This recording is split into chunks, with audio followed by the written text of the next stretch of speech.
opportunity meets preparation. Yeah. So you have to be ready.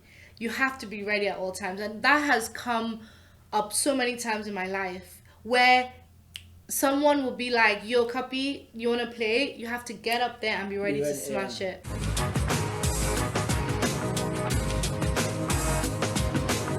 Hello guys, and welcome to another episode of Seven Figures. It's a podcast where we talk about entrepreneurship, financial literacy, and how to build a seven-figure business, asking people who've already done it and who have the experience. Today, I'm so flattered to have our guest here today. I don't think one title describes her. She's a DJ, she's an artist, she's an ambassador, she's an entrepreneur, and she's someone who generally just gets busy in the space. I think she's actually our first female guest, female entrepreneur, so it's an honor for us as well to diversify in that aspect. But Cuppy is someone who's been DJing since she was 16. And then she kind of just took it to another level at the same time while she was studying at King's College London, and also she did a master's at NYU University. She was DJing all around the world, taking her talent to a next level. And then when she graduated, she took it to another extent, touring Africa. She's DJed at 2 presidential inaugurations, right? She's DJed at 2 presidential inauguration. At the same time as well, she has her own event in Nigeria, Cactus on the Roof. Right, I'm getting Listen, there. I'm like, when do I come in? No, you're coming in soon. Don't worry. Cactus on the Roof in Nigeria, and more importantly, she's expanded to become an artist, and she actually released her first debut album, Original Copy. That was last month, and it already has 20 million plays in total. Right? Cool, man. So as you know, she's someone who gets busy in the artist space, the creative space, and entrepreneurial space. She has her own foundation, and I just want to get into this, and hopefully you guys can get gems from this conversation. Cool, Cuppy. Thank you for having me on pleasure. 7 Figures. I didn't quite know that I've made 7 figures, maybe in Naira. Yeah, cool, it works. But we moved. But it's such an honor to be here, and thank you for that beautiful presentation. No one's really introduced me like that before. Yeah, she's just gassing me, innit? I know my introduction was shaky. It's all good. You're gassing me, but I'll take it. It's but fine, thank you man. so much, and I'm so excited to connect with you and your listeners and your viewers. No, the pleasure's all mine. So I'm not going to waste too much time, because I think what we try and do with our entrepreneurs, we're trying to get an insight into where they came from and what spurred them. You know what I mean? Yeah. So from what I understand of you, your father is someone who doesn't need any introduction. You can introduce him if you want. But you came from a very entrepreneurial household anyway. Yeah. How did that shape you at a young age? And I'm talking like when you were growing up, like 6, 10, those kind of ages. 100%. I mean, growing up, if you woke up after my dad, you were already failed for the day, you know, and I had that environment, that hustle mentality. My granddad, actually, let's take it before my dad. Let's do that. My granddad in 1992 was the governor of Lagos State. That's the year I was born. So I have a bit of a political background.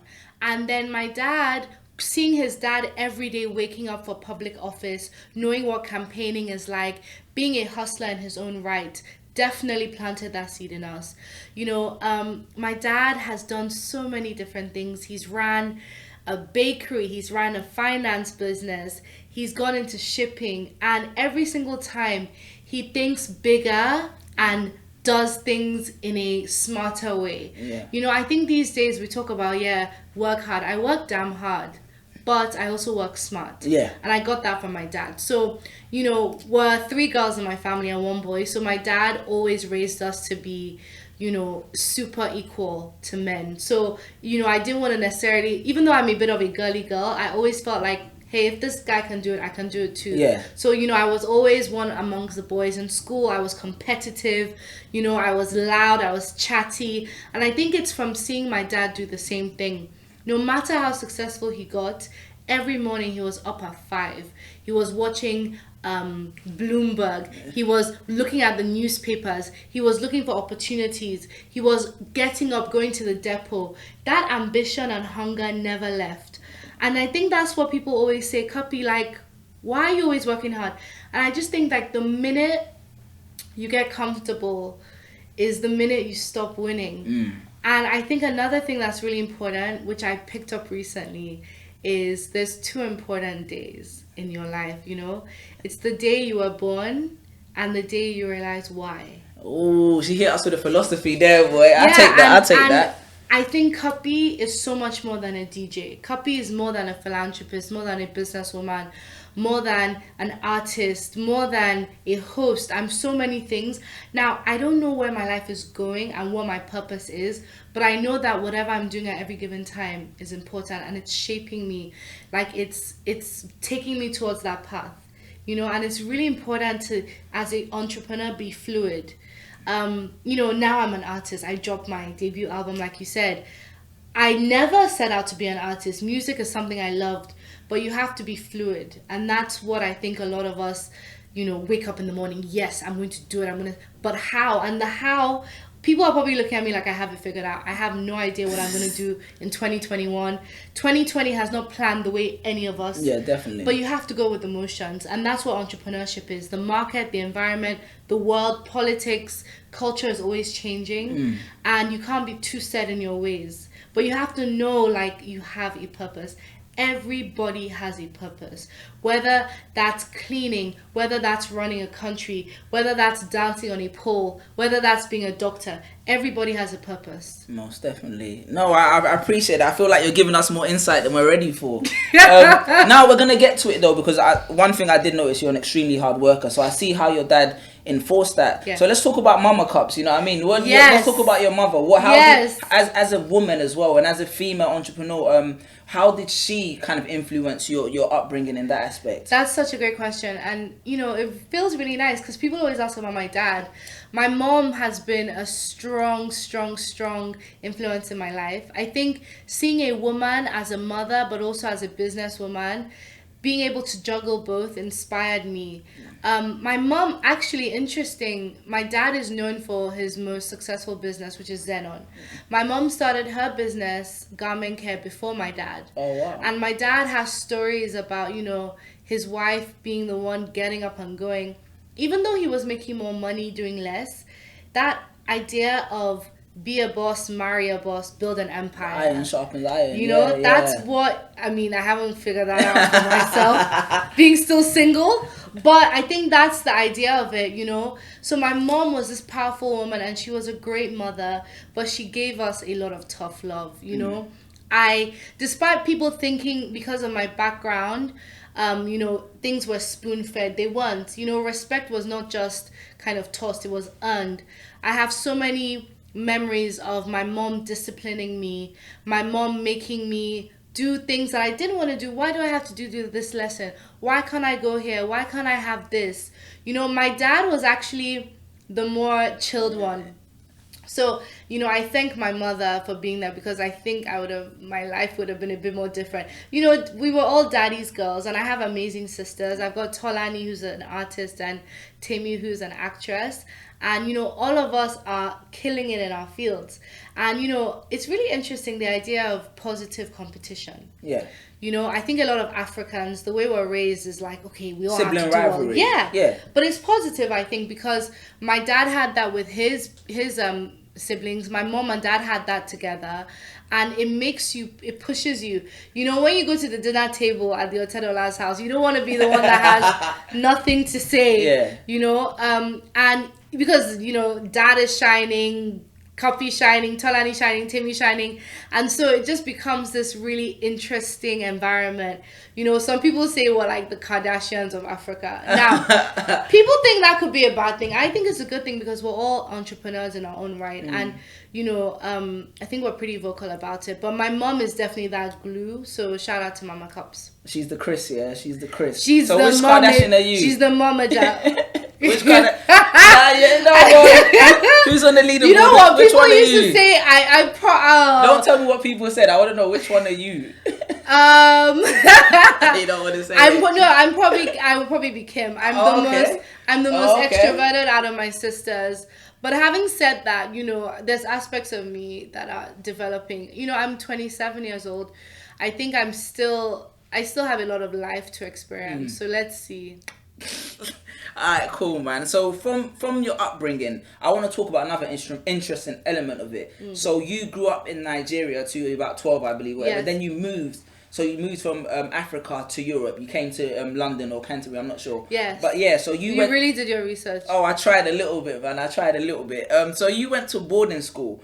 How did that shape your experience? I think it's very interesting, you being in this very close-knit family unit and having to come and essentially be independent. Yeah.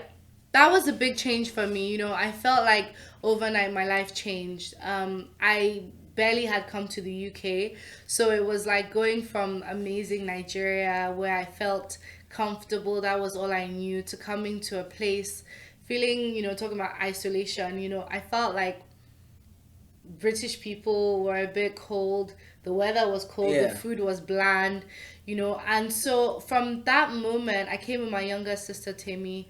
I had to learn to be independent. And, you know, I was going to say, okay, survive in my environment. It wasn't a bad environment, but it was uncomfortable. Yeah. Where I stood out because of my skin color, the way I sounded, my preferences. So there wasn't a lot of black people in Nigeria? No, not in Canterbury, no.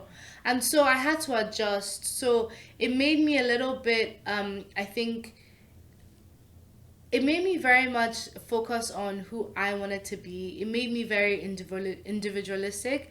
So, you know, people actually are like, Cuppy, why are you always going against the grain, wanting to stand out? I think that comes from being in boarding school and being told, no, you should do this. You know, I remember I wanted to join the choir. I didn't get in. Because what, you're singing or my discrimination? No. I mean, I guess the songs they were singing were kind of, you know. Okay, very choiry songs, You know, but now I got my own album. Yeah, your album's popping as well. So right? Yeah. So, but it's one of those things where I think I felt suppressed as a teenager. And now I feel the need to get my message out there. And I really want to encourage young people to actually celebrate their unique elements, you know? So would you, when you say suppress, would you say like emotionally or creatively or... All in all, expressive. So I couldn't express myself because I thought my accent was weird. I had short hair. Oh, because you had to shave your hair. Okay. I just looked very different. I felt very different. When they were talking about Yorkshire pudding, I didn't know what that was. You know, I just didn't identify with the people around me. And so I ended up being very much on my own. Really? Yeah. And I became very independent. And guess what saved me? What's that? DJing. Music. Yeah. And so you find, you know, this young girl. This should actually be a soap or a show. I think it's interesting because a lot of people this young girl in this environment, you know, despite my parents being entrepreneurial and successful and having wealth, yes, that doesn't change. Matter as children, yeah. As children, people, you are where you are. And I'm having to survive in this environment where I feel different. And then I fall in love with music. I fall in love with nightlife at young, not so legal age. Yeah, how do you fall in love with nightlife at that age? How did you get into the club? Well, this is so bad. I started running away from school. Really? Yeah, I haven't really spoken about this. You run away from school? Wait, explain to me. You're creeping out the window. Yeah, I mean, I've jumped. I used to. This is, my mom knows this, that I would write emails saying, dear school, Florence is going to her aunties for the weekend. Yo, I was the West End wife now. Yeah. Whose influence was this? This was just the fact that I started hanging out with older people and I loved the nightlife. And actually, interesting, again, I haven't spoken about this. You know, my mom got so worried about me that she took me out of school for a year. Really? What? Because you're like a delinquent? Like she thought I needed like army training or something. Serious? So yeah, I think that's why, you know, a lot of people don't understand. Like there's so many sides of me, and I think my brand comes across as very sweet. And I am sweet, but you know, I've been a bad girl. No, I would never have guessed that. I guess the assumption is that like, because of your background, people assume that you told the line, you did everything right, and then you got to where you were. Yeah. So them times you're in the club, you're hitting the club. I'm not gonna go into too much. And then, so when does aspiration come to be like? Because that was your first venture. I want to be a DJ. This is the thing. So I'm going to the club. I have limited time because I have to be in school in the morning. I mean, I was doing a mad thing. So I'm in the club and I'm like, okay, for 3 hours. I can just escape. Yeah. You know? And despite, drinking and all those kind of things. You were drinking as well? Oh, 100%. Oh, gosh. And, despite all those other things, music was what helped me escape. So the DJ would take me out of this place, you know. I would escape. I would feel, back then it was funky house. Yeah, funky. Okay, so that period, yeah, funky was killing it. That was, times, and the music was so good. And funky house has this afrobeat element. Yeah, it's dance. Yeah, it's dance. Exactly, music, it's dance music, and it would just escape. You know, Do You Mind? I remember Crazy Cousins. Oh yeah, they were popping off. Just they were killing really good it, music, and Afrobeats was bubbling as well. So if I was listening to Crazy Cousins and Kyla, you know what kind of clubs I was in. Yeah, I'm not even gonna comment on that. With my fake, you're way my too fake young. ID. Yeah, way too young to be. Yeah. So I just loved it, and it was so healing for me, and I would make it back in class, and I loved a bit of, I guess, I don't even know what that would be now, just urban music. I remember that's when Giggs had his album Walk in the Park. Oh shit, yeah. Those Talking the Hardest, those records, and I just fell in love with that era. And it was also the year that iPod came out. And I got an iPod for my birthday, and that was the end. Like, I was now the coolest kid with the music. Then I was loading my iPod with music from Nigeria. And music, I literally always had my headphones on. That was just me. I got in trouble in class for it. But then I remember one night I went out, I looked at the DJ, and I was just like, I had an amazing night. And, the lights come on, they start playing the slow song, like Time to Go It's about Home. to turn, Yeah, and I'm looking at the DJ like, you are a god. In that context, you just made me forget about everything, and I so badly wanted to be that person. And then I just started, this sounds horrible, I started stalking DJs. So from just not going out, it was now, okay, which DJ is playing where? And I just fell in love with it. Then, the rest is pretty much history, but I think back to the entrepreneurship thing. Passion is your number one driver. If you don't love it, don't do it. Because when you have hard days, when you have boring days, when you have tough days, your passion is the only thing that'll keep you going.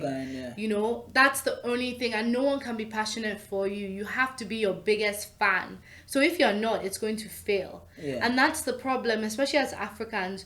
We get told what to do very often. I have friends, bless you all, they're doing things they don't want to do. They've got like 5 kids at like 26. No shade, hopefully that person. That was definitely shade. Point is, you should do what you want to do. And people ask me, why am I so happy? I'm not happy all the time, but I feel so blessed and privileged to be able to live my dream.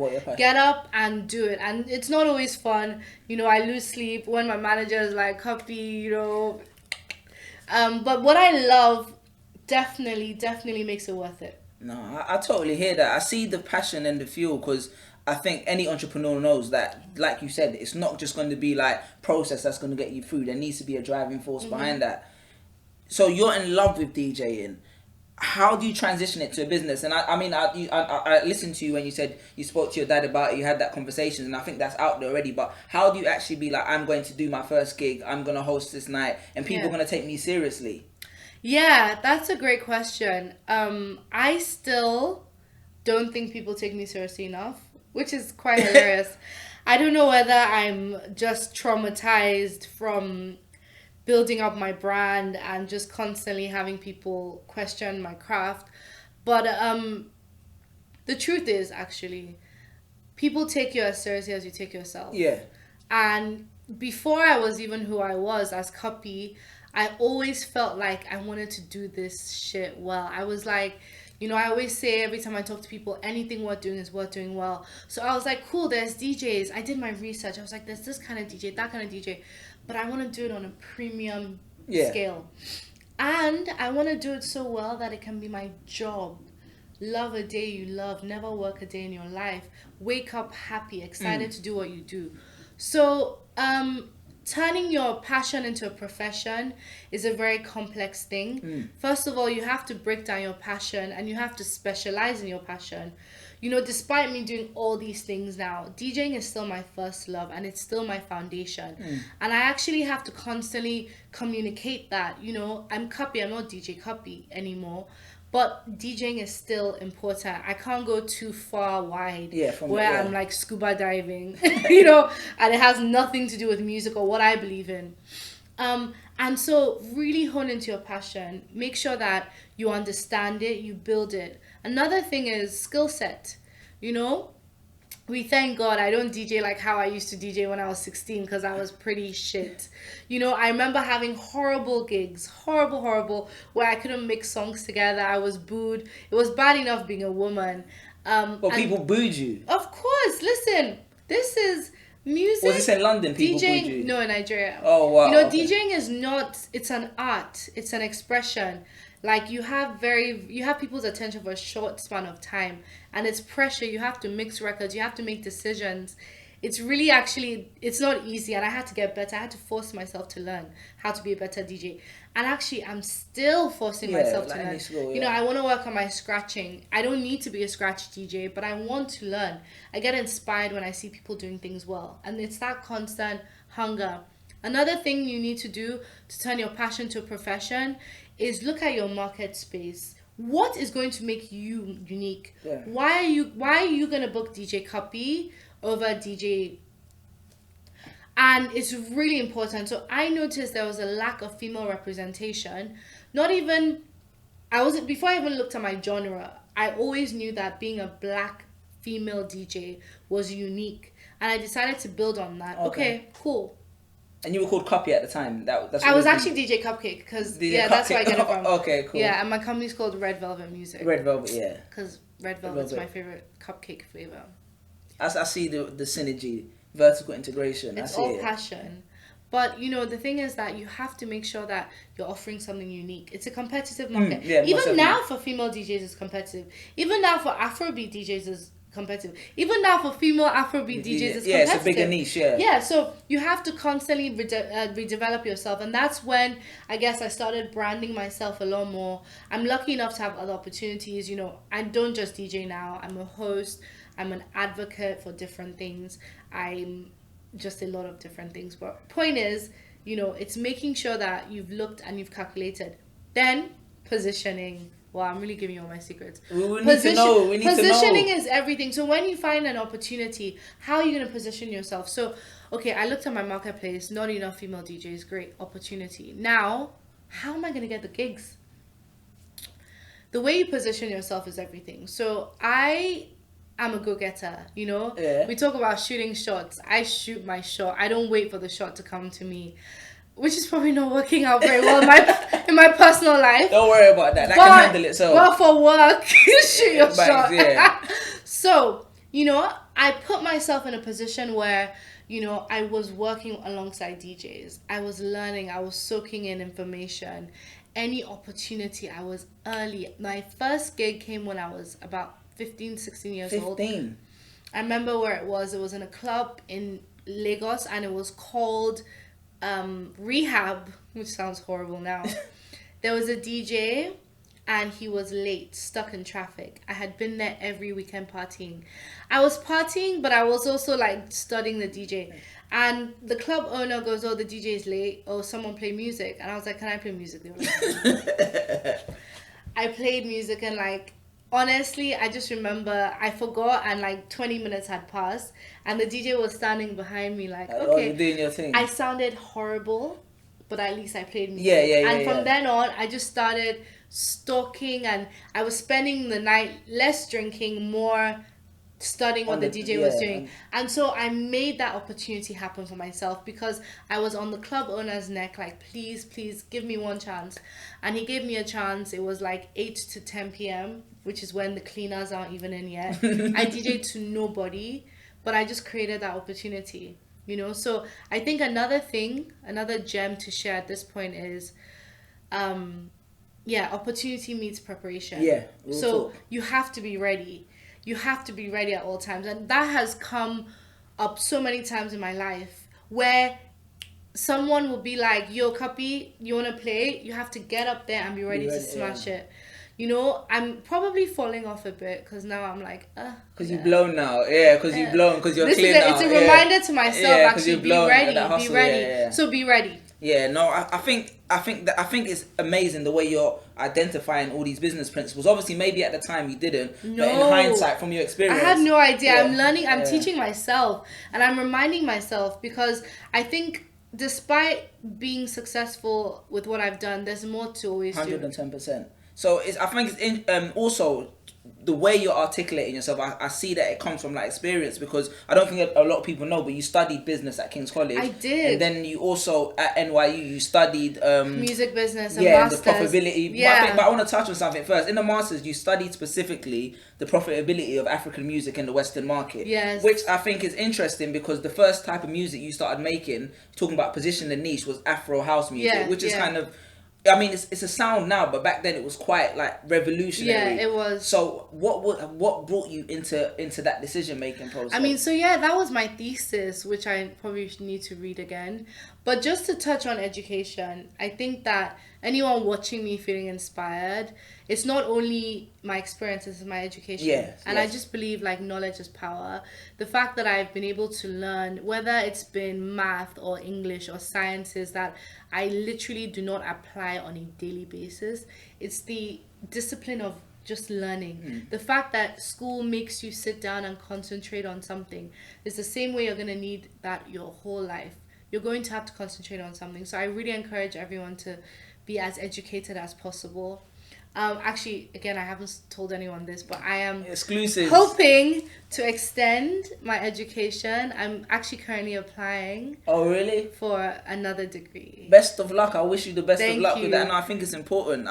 I'm even taking a course online right now at the moment at university. Yeah. So yeah, I definitely It's important. But yeah, back to your question about profitability of African music. You know, when I did that thesis and that paper, I was going into something I had no idea about. You know, Afro beats and Afro swing wasn't what it was then. And how long have you been DJing at this point? I did that thesis when I was 20 years old. So five years. Yeah, 5 years. So but professionally from 18. Okay. The reason I say professionally from 18, first of all, it was legal for me to be in clubs. Second of all, that's probably when I got my first paycheck. Oh wow. Which I think was like £30. How much? £30. £30. Well, you gotta start somewhere. I mean, the fact that someone wanted to pay you. And you have to understand, when I started DJing, I viewed it as fun. It was like riding a bicycle, or like, I don't know, eating chips. It was like, you're gonna pay me to do that. And you waited 3 years for that £30. I waited you put in 3 the years work. for I rate that £30. And I think it's important to say as well, I spent a lot of money before I made money. So the £30 didn't cover my cab fare. It didn't cover my outfit. It didn't cover my refreshments. But obviously, it makes sense now. So again, another lesson. Investing, You have to spend money to make money. Yeah. I really need to write a book. You do. We're getting the gems together. Don't worry, we're getting the gems together. Let's move through it. Are you making notes to write a book? Yeah, honestly. Honestly, I'm listening. Don't worry. No, we'll help you with the book. Don't worry. Thank you. So moving through that, So I think what I was getting at. So with that first tape, you're mixing these sounds. So your first EP is Cuppy in the House. Is that it? Oh no! House of Cuppy. House of Cuppy. Well, it was that play on house music, and okay, I see, because it was very well branded. Who teaches you this marketing and branding? Because I saw the event. It was some Downton Abbey, like royalty. Yeah, it was dope. Shit was dope. Yeah. I've always been very passionate about branding and positioning and expressing myself creatively. You know, and I've had amazing people around me. Where specifically? Like, did you have an inspiration or an idol? Yeah. So I go through phases. So, okay, House of Cuppy 1 was inspired by Marie Antoinette because she was completely misunderstood. I think she was completely misunderstood, and she was obsessed with cake. And at the time, I was obsessed with cake. I know. Just like eating cake. Yeah, she's the famous woman that said, "Let them eat cake." And so I just really loved that Renaissance period. And then I visited the Palace of Versailles, and I just got inspired by that. So that's the theme. The second House of Cuppy 2 was a lot more closer to home, which identified with me moving back to Nigeria for a bit. I started spending more time, and that was an amazing experience for me. So that one was a lot more tribal and was about Africanism. And then my most recent project, my album Original Cuppy, is literally back to the basics. This is me.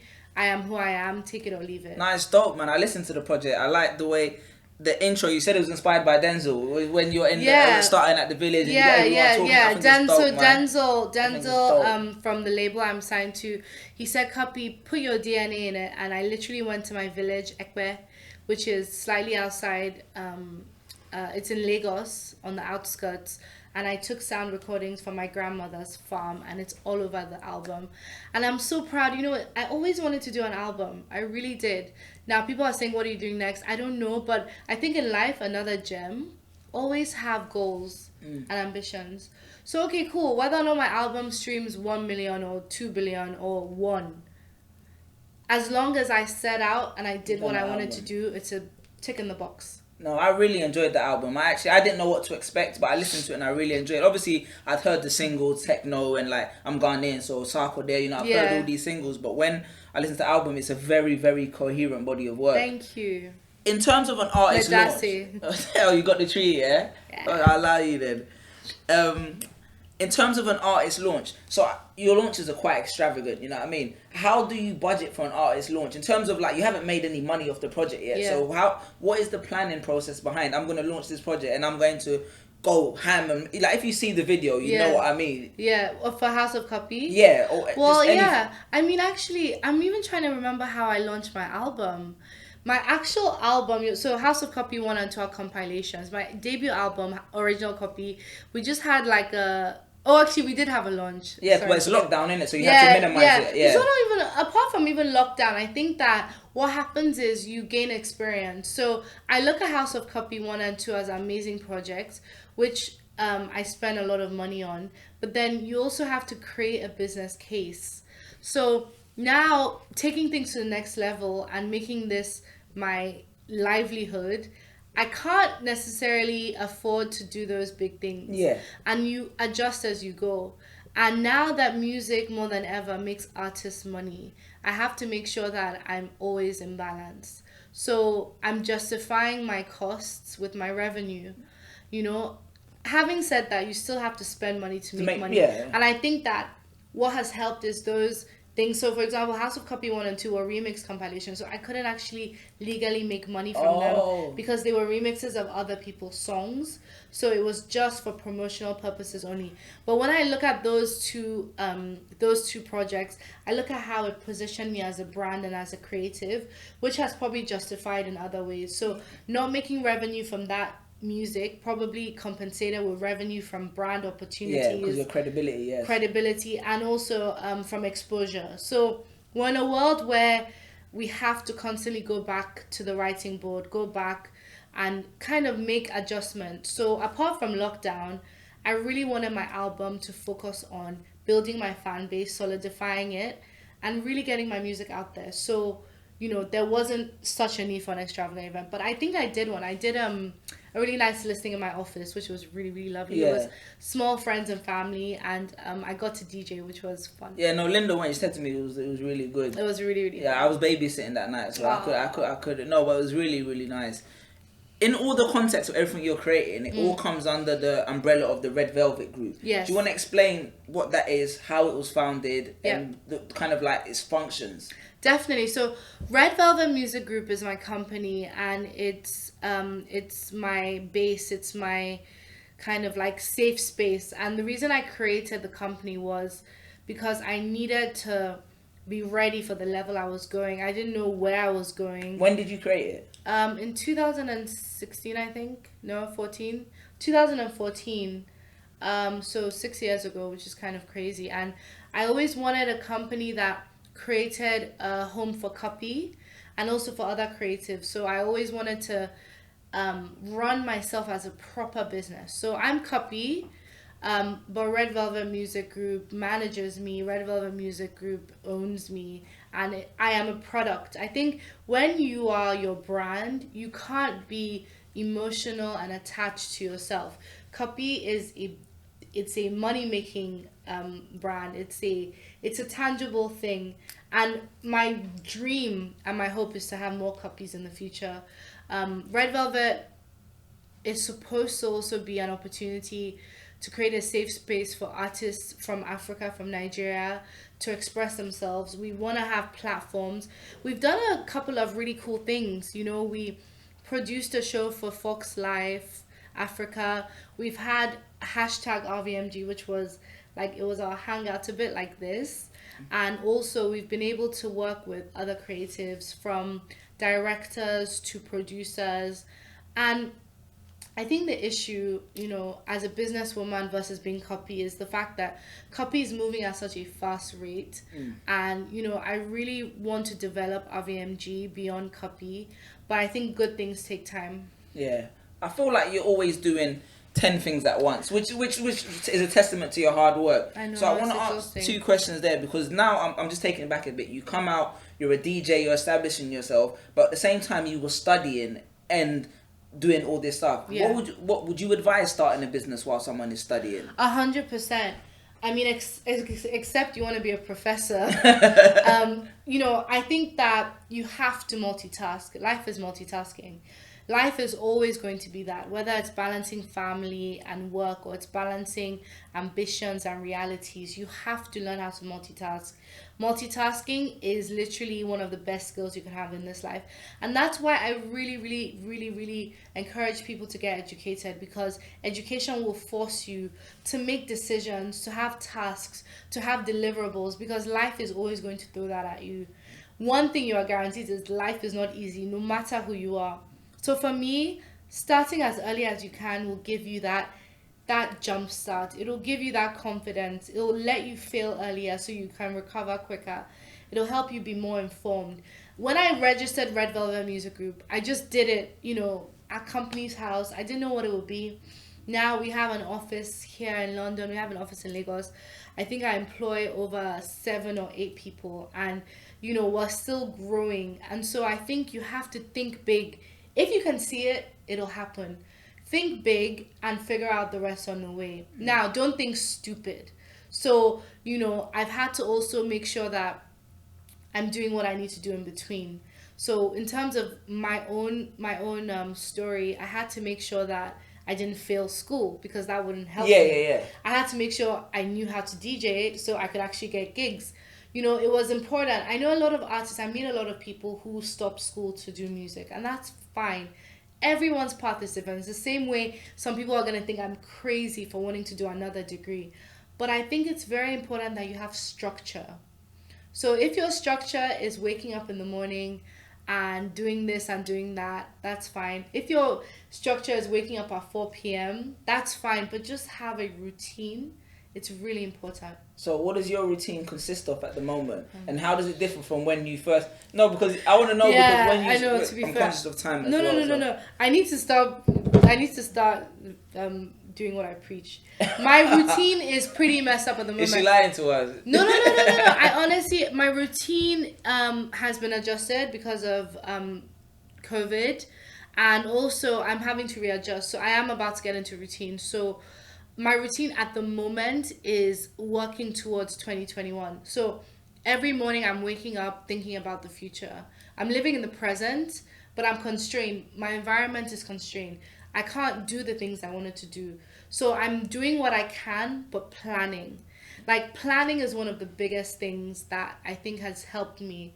I remember my mom always telling me, if you fail to plan, you plan to fail. And so... there's nothing wrong with seeing your peers outside doing things and sitting down in a room strategizing. You're just as productive as they are. And sometimes if you get out too early, you don't do as well. So there has to be a balance between both. So I'm definitely working on a few projects, maybe too many. No, it's good. I was so impressed looking at how much you're able to achieve in the short space of time you've been doing it. I think it's so impressive, because I had to double check the dates. I was like, she couldn't have been doing this then. You know what I mean? Because even when you was in uni, you worked at Rocnation, and then you worked for Charlamagnes show, and I said, how was I was trying to figure out how... To be fair, I don't know how I've done it. And actually, let me tell you, those are the things that happened. Think about all the things that didn't happen. Oh, okay, that's a good way to look at it. So everything, when you see my story, when you see other people's stories, you have to understand those are the doors that open. For every one door that opens, 10 doors are shut. So view it as a blessing, because if I did more than I did, I probably would have exhausted myself. True, right? Very true. So now when I get no's, I'm not as upset, I'm not as angry, I deal with it better. I know it's frustrating in the beginning. You're sitting there, you have the potential, but it always comes around. And if you're meant to be there, it'll happen. you know, and I'm reminding myself this, you know, I'm reminding myself this because I still struggle with rejection. I will struggle when the job gets given to someone else, or when it's easier for someone else, or when I miss out on something or I fail. You know, your time will come. Just keep grafting. Yeah. What did you learn during that time at Rocnation? Just because I think it's a unique experience, and how did that come about? Because I just want to give people context. So you started DJing, you know, you started 16, you know, you were studying at the same time. Then you went to New York to study a master's, and you were still DJing, and you were getting out there a little bit. And then you get this opportunity at Rocnation. And well, so interesting. The way I ended up at Rocnation was, first of all, okay, well, during NYU, I was also Charlamagne's DJ on his show. Okay. The way that happened was I literally bumped into Charlamagne.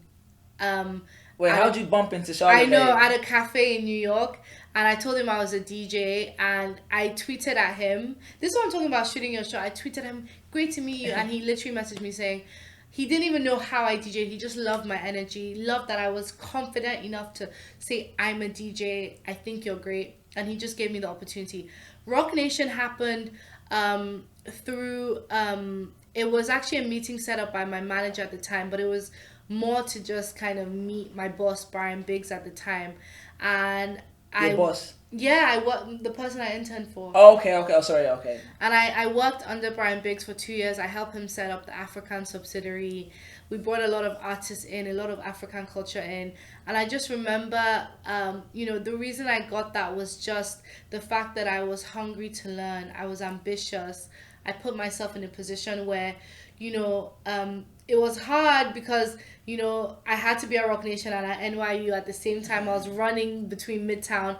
But I think the best experience and I was still a DJ. I was already Cuppy. But I had to swallow humble pie and be an intern because it allowed me learn how to also be behind the scenes. The reason I can be so good on the scene is that I've been behind the scene. And that's what I'm saying. You have to know what you do. So I can be Cuppy, but I can also manage a Cuppy. Probably not, but you get what I'm saying. But it's really, really important. And that for me is like, it's key. It's knowing every aspect of your business. It's being able to be a podcaster, but also know how to set up a podcast. It's being able to be an artist, but know how to engineer yourself. It's being able to really understand how it works. It's being the driver of the car, but knowing how to be the engineer. It's really about making sure you cover all bases. Totally. So from the American experiences, after that, what you kind of got an insight to industry. Is that when you set a Red Velvet group? Yes. So Jay-Z is a great example of how he's not just that's our guy. He's not just he's not just a businessman. He's a businessman. No, I totally feel that. When did you start? I want to talk a bit about Elizabeth as well, because obviously she's instrumental behind that, and I kind of see a synergy between you. That's Cuppy's manager who helped kind of set this all up. So how do you find the right team when you're starting a business like that? How do you know that you have this synergy with someone that's going to take you through 6 years it's been now, right? Way more than that. I think we're hitting our 8th year. Okay, cool. So Elizabeth, my manager, is someone that I met through my other manager. She doesn't like to say it, but she took his job. But and I have to be honest, because it's not like she took his job. She outperformed him. Outpassioned him. And I think passion comes before performance. Okay. Because I wasn't in a place where I could perform. I wasn't the Cuppy I am now. What were you just DJ as an artist? I was DJing. I was still finding my sound, finding my place. And sometimes you just need people there. You know, Liz also, to be fair, had no clue. She hadn't managed an artist before. She was also... she hadn't? No, of course not. She was also a student like me. Oh, you know, okay. So interesting. Liz is actually younger than me. So, you know, I've stolen Liz's youth. Your 20s. I know, right? Literally. And so we were both just like, I had this passion and vision. And Liz also had the passion and vision. And that's what I'm trying to say. The synergy doesn't come from... It's not even from experience, it's from passion. And it's from the fact that Liz also sees where I can go. And that's the thing. That's why I can't... This is the one piece of advice I can't give people, because I'm so lucky and so blessed. And so many people have come and gone.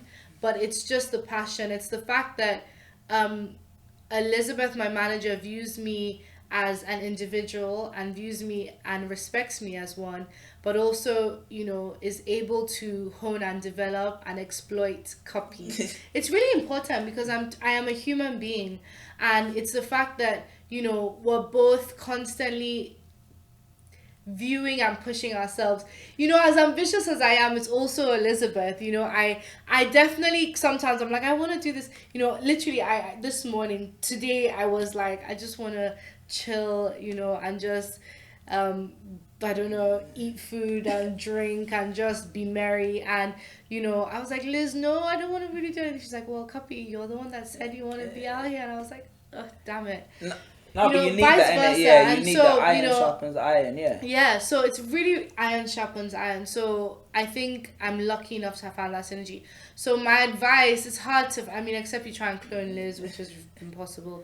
It's really hard. I always get told how lucky I am and blessed I am, and I really believe that. But I think like attracts like, number one. Number two, I think you have to view, it's not on performance, it's from passion. So I'm lucky that I found someone that believed in me before we didn't even know what to believe in. You know, I'm lucky, and I think it's really important to just have that connection with you and have someone that is also on their own journey. Yeah. And support them vice versa. I won't put Liz on the spot, but Liz is also a star in her own right. She has her own plans and ambitions. She has her own album dropping. Yeah? You know what? I know, we don't know.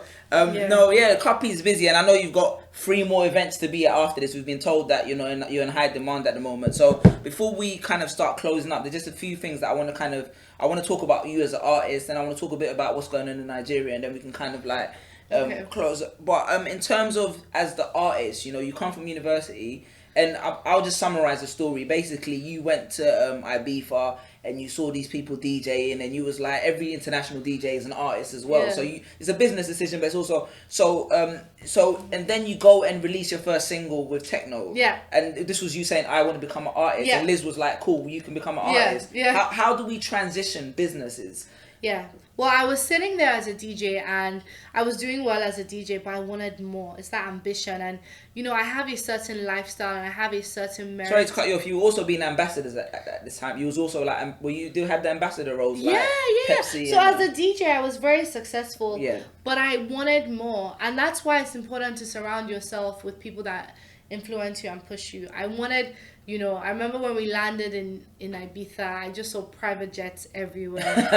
And, you know, they were like, oh, those are the DJs. You know, I was like, what? Because in Nigeria, I was always told DJs were second to artists. And these were guys just taking over. And I remember being so inspired. I went there as an observer, as a party goer. So that's another thing that's important. What are you giving your crowd? You know, you can't be a good DJ if you've never partied before. You know, you can't be a good, a pilot if you've never been a passenger before. So I really used that as research. Honestly, and research it was. We still have good memories. And I fell in love, and I realized that, okay, I'm actually holding myself back. So I can still be a DJ and make music. So I went from just playing music to making music, and, you know, Green Light was a huge record, and it shocked a lot of people.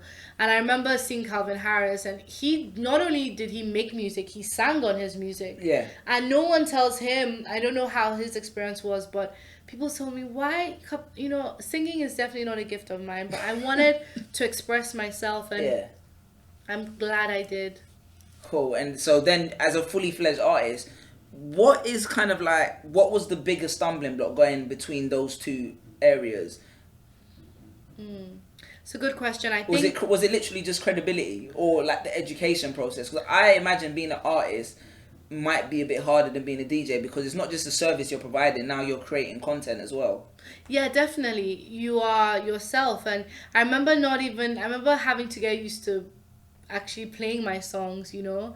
DJing is amazing, but you are actually protected behind these 2 decks. It's a bit of a mask, it's a protection.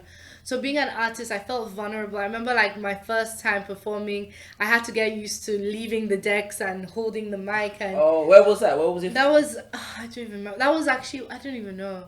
I can't remember, but I've done it enough times. But anything seemed scary in the beginning. But yeah, being an artist is difficult because of the level of artistry, literally. Like, you're a performer, you're a songwriter, you're a music maker. And especially, I think with my voice, my confidence wasn't there. And I still don't think I have the best voice, but I love my music and I enjoy making it. And I actually, with this last album, I made a conscious effort to get vocal training. Oh, okay. And really wanted to take my singing to the next level. Again, anything worth doing, try and do it well. No, and I saw you perform with Kwesi. I think you did a great job. Oh, You know what I thank mean? Yeah, you. Kwesi, that's the family. Yeah. You know, my cousin manages and stuff like that. So that's like the people's. You lot made a banger with that one. I like that. Abena, thank you. Cool. Before we wrap up, then I want to get into the more kind of like, as an ambassador, and you also a philanthropist. You have the Cuppy Foundation. You have a responsibility as kind of like, because of the presence you have as an ambassador for Nigeria in many ways, and with what was happening with the whole End SARS protest, I saw you receive a lot of backlash.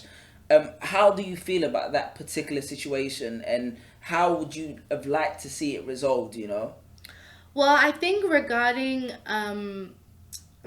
what happened in Nigeria and what is happening in Nigeria with police brutality and bad governance, I think that as a Nigerian, it was very important for me to support my people. At the time, things started happening, I was in Dubai, so I cut my trip short and I went to Lagos, and I was definitely in a world where I was being pushed and pulled at both ends. What do you mean by that?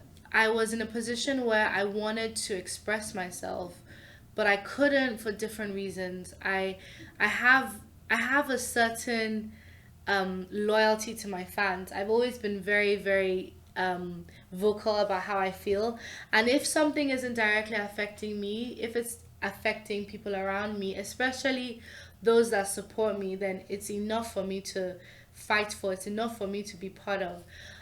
There's a lot of things that have been going on in Nigeria for a very long time, and it's not the first time, but I think young people have found their voice, and I am a young Nigerian. I'm a young voting Nigerian, and it was really important for me to come out and lend my voice. I think that being influential on social media also comes with responsibility. Yeah. You know, and I think what happened was, the reason I experienced a lot of backlash was because people wanted to see me protesting out. Okay. And people wanted to see me more engaged and more involved. You mean like in the street? Yes. Which is very dangerous. Well, I mean, it's dangerous, but Yeah. I think it's more dangerous not fighting for something you believe in. Okay. So I couldn't at the time, because I had arrived from Dubai and there was COVID regulations. But after my isolation 7 days, the first thing I did was get out in the streets and protest. So I did end up so you protesting, did? Okay then. which was good, but it was very difficult those 7 days for me, because I felt like I couldn't connect with my fans. I felt muted. I felt like I couldn't really express myself. And this comes down to the environment we're in. I think that it's difficult because I work with so many global and international people, and because I feel like I represent Africa, it's important for me to also tell the truth. The truth is not pretty. What is the truth? I ask respectfully, what is the truth? I think the truth is that Nigeria is robbing itself of what it can do, and the truth is that young people really have to take responsibility for the future they want. And, you know, that's what I'll leave it as, because it's a very, very much rocky boat. And, you know, as much as I'm there as an entertainer, I think I'm also there to tell a story. And I have different platforms, you know, even on my radio show, it was really important for me to express these That's things. on the Apple. Okay. You know, so for me, it's very important to find a balance. Even if it doesn't form an opinion, it's important to tell people what's going on. And I think another thing is, honestly, being very, very honest, is that, you know, I'm part of a world and I work with people that maybe don't agree. I'm associated with people that don't agree. I'm associated with people that have definitely different opinions. But I think it's important as well to say how I feel, you know, or at least make people aware. And I definitely believe that our country needs to stop robbing itself. Okay, I think that's pretty much sums it up in terms of like, is there anything that, if anyone was listening, any actions that they could take off the back of what you said, just so we actually provide some kind of solution or whatever? Yeah, I think that the responsibility of people that are not only Nigerians but care about Nigeria and care about Africa as a whole to educate themselves. A lot of the amazing work that's being done, for example, it's phenomenal. A group of women came together, the Feminist Coalition. Okay, I heard about them, and yeah. they were doing phenomenal things. I had one of their co-founders on my show.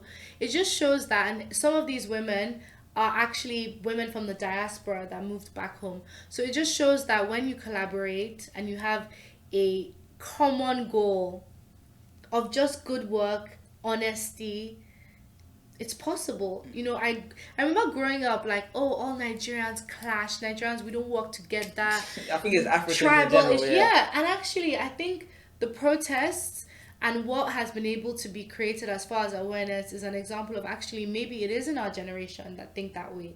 And if we have a common goal, and sometimes everyone plays a role. Sometimes your role may be to post or not to post. It may be to talk or not to talk. But it's what you can do in your own environment. And I have to say, what has really driven this conversation has been awareness. It's given someone out there something to think about. And whether or not the right action is made, awareness has definitely been created. And it's up to our country and those running it to decide what the right thing to do is and whether or not we're going to keep robbing ourselves. No, I think so. I think a lot of people sometimes forget change is incremental. You know what I mean? And sometimes, although sometimes when it does appear on social media that it's a flash in the pan, maybe sometimes as a result of that, there will be somebody that's inspired to make tangible decisions. And I think not only with SARS, I think with Black Lives Matter, this year has been really important for people to finally feel like they can have that voice and finally be able to say how they feel. And you find out there's other people feeling the way you do. And then with COVID, mental health awareness, there's just so much going on. And, again, I personally struggle, and I think it's important. I'm coming on this show as an entrepreneur, but also as a human being. I need to really work on how I can find a voice that, is genuine, is authentic. I can't always be perfect, and I also have good days and bad days, and it's important to tell that story as well. Because as an entrepreneur, 7 figures doesn't always solve your problem. And so it's about making sure that you're genuine and you're doing what you personally believe in. Cool. Okay, then before we wrap up, one last thing. I want to talk about just a hardship that you could impart. Because I think there's a whole argument that many may say because you grew up with essentially a silver spoon that everything you've wanted, you've always got. But people don't understand that sometimes because of where you come from, barriers will be put in your way simply because of people making assumptions about that. Is there a story that you'd want to share in that capacity just to kind of give people an idea of overcoming hardship? Just so we can kind of wrap up on that kind of message of, times will get tough, but, there's ways to come through it. Definitely. So I grew up with a wooden spoon, which is what my mom used to beat me with, literally. Cool. We'll take that. And yeah, I think it's really important. Like I said, passion is everything. And I remember just, even right now, being honest, no matter your resources, no matter my resources, it will not change my skin color. It will not change my gender. It will not change my age. It will not change assumptions, I mean, people always tell me, Cuppy, I want your life. And I think people don't really understand that everybody has their own hardship. My personal hardship is constantly having to walk in my dad's shadows and build my own name. It's difficult being constantly someone's daughter or someone's wife or someone's brother or someone's girlfriend, and it's creating my own name and being able to do it authentically, and only hard work and time can create that. I think about my legacy all the time, what I want to be when I leave, and how I've been able to do what I do now. And I really, really, really, really, I really pray that all my hard work allows me to be able to create a path for other women. That's what I want to do. I don't want to be known as a businessman's daughter. I don't want to be known as just a DJ. I want to be known as someone that broke the rules. And I think I'm definitely doing that. And I think one of the things that I struggle with is, you know, proving myself, because I could have the most amazing performance or set or show, and it really gets to me when people say, oh, well, she got that opportunity because of blah blah. And I'm always telling the story about doors opening. No matter who you are, you can have all the doors in the world, but the door will not stay open if you don't do what you need to do and deliver. You know, you just can't. Especially in business, people want to see a return. They want to see tangible results. It's not a favor for a favor kind of industry. No. And, you know, it's actually quite interesting. Me and my dad constantly have conversations about it because, you know, like I said, there's no, none of us are complacent. They're still hustling. We actually have to make time for each other because we're all busy. He's still at his level trying to achieve his dreams, and I'm still trying to achieve mine. So I think that, you know, you have to just be very goal orientated and focused. And the secret is never settle.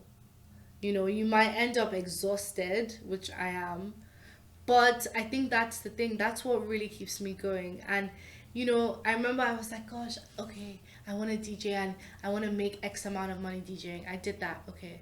I want to have an album. I did that. Okay. I want to DJ for this person. I did that. I want to be in a billboard in London. I did that.